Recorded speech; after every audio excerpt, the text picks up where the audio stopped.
And Chris Carr rolls out number 4. He's in lane number 1. He's the man to beat 7 times in a row, 8 times in all, 14 times for both races they run here. And the man who has never beaten him, that's Scott Parker. Scott Parker came here this past June. Carr was away. He was running a road race. Scott Parker came here just to say he could finally win at this track. Now it's head-to-head between him and Carr. So you've got the 5-time national champion right beside the Prince of Peoria for the start of this second heat. What a show this is going to be. Going into the 3rd position, there you have Andy Tresser out of Redwood City, California. The great Oklahoma City racer, Ronnie Jones, with his Rotex, comes next. That's number 16. Beside him is Kevin Atherton. Atherton on number 23 out of White Pigeon, Michigan. Ben Bostrom of Brisbane, California is going to be starting on the outside of row number 1.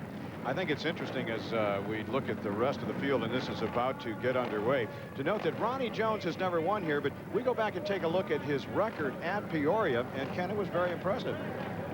He finished 3rd here like 3 years of running, and this is going to be a good show for him now. Stacked heat. Great lineup on the break. It looks like the Prince of Peoria got shut down. Indeed, he did. It was Ben Bostrom that snuck through, and Bostrom takes over the number 1 position. He's being chased by Carr up over the jump, the first go around, and the question is, when will Carr get him? And Carr almost answered that question as he almost passed him going into 3. Outside position was the whole shot on that one coming around. Green is out. First lap is in. They have to get 2 laps completely in to give it an official start. Everybody up. Everybody okay. In 3rd now is Jones. Ronnie Jones out of Oklahoma City, riding 3rd on the field. Chris Carr showing the style, Ken, that has made him a 7-year-in-a-row winner here at Peoria, 8 times in all. Next time we go around the jump, Ken, watch Carr come off that jump. Watch how he floats the front end of his motorcycle down onto the ground. No effort, no pain, no strain, but a lot of gain. This guy is just fantastic. Ken, keep your eye on him. They're going through 1 and 2. Coming out of 2, Carr's going to get the drive. He approaches the jump from the extreme right-hand side, and watch this. Oh, is that pretty or what? Out there about 90 feet on that jump on these 600cc bikes. Ben Bostrom still stays in 2nd spot. It's Carr in 1st. Ronnie Jones coming out of corner number 3 got completely sideways, managed to save it, lost a little bit of ground as Kevin Atherton is catching up in 4th, but Jones almost ate it big time. He held it upright and holds on to 3rd place. Averaging about 56 miles an hour on this half-mile course. A battle developing, Ken, between Scott Parker and, well, I think probably the 5 riders or 4 riders in front of him. Parker is not moving through the pack like you would expect a Grand National champ to do. Well, he knows that there's 8 to qualify. And there's a 25-lap main event, and that's where he wants to meet Carr. He's in the show. He's riding in 5th position. There's the man up in front, Carr. But the 5-time national champion, Parker, with that number 1 plate back there in 5th spot. He knows he's into the main, and that's where the showdown will come. He knows there's 8 to qualify for the main, but I wonder if he remembers, Ken, that the top 3 go to the front row, and where do you want to be when this green flag drops? There's the battle for the number 2 position, and look at Parker to the inside of Ronnie Jones, and Parker putting all of his dirt track expertise to work, just slid it to the inside and took over 3rd place, and now will set sail for Ben Bostrom, rider number 11. That skid shoe out, watching one of the finest of all time, Scott Parker. Big Harley Davidson chewing away as Carr. You can see the advantage he has built up. And here's your battle. And to the inside, under Bostrom goes Carr. Back comes Bostrom one more time and moves him off the line. He doesn't want to give this one up. But you see, going up that jump, he had to give way because the only way to handle that jump effectively is to start on the right-hand side and cross over the face of it. Bostrom had no choice with that inside line. He had to back out of it. That gave Parker the shot. Now Parker's in 2nd, chasing this guy, Prince of Peoria, Chris Carr. The patience of Parker, waiting things out, moving along as he needed to. Remember, it's 86 degrees.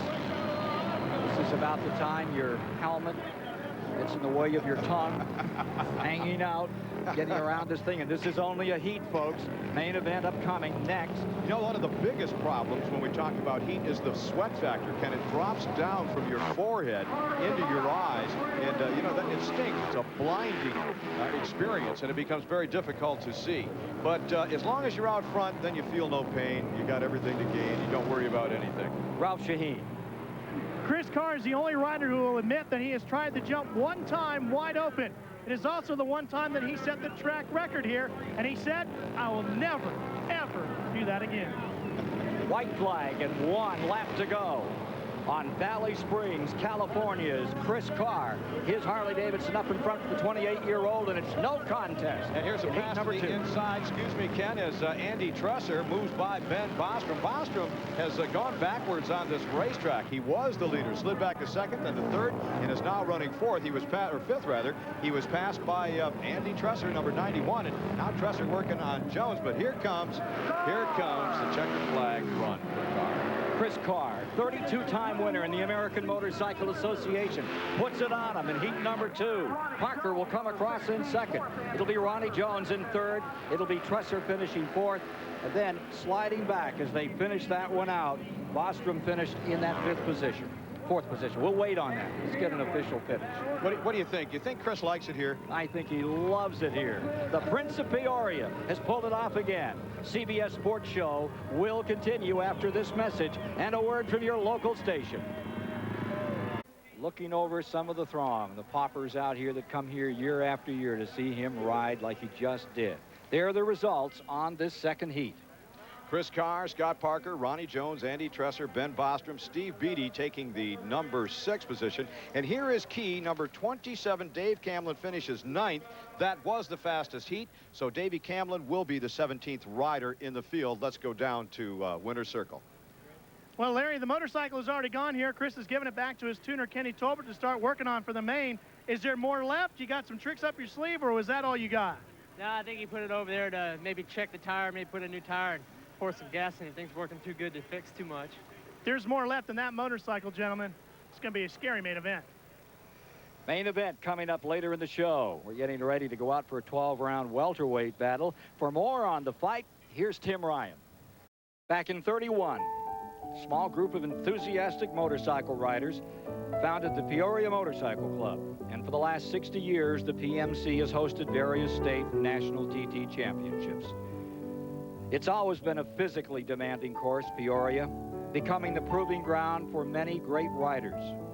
Like the 7-time TT champion here, Joe Lewis, Joe Leonard, who went on to Indianapolis car fame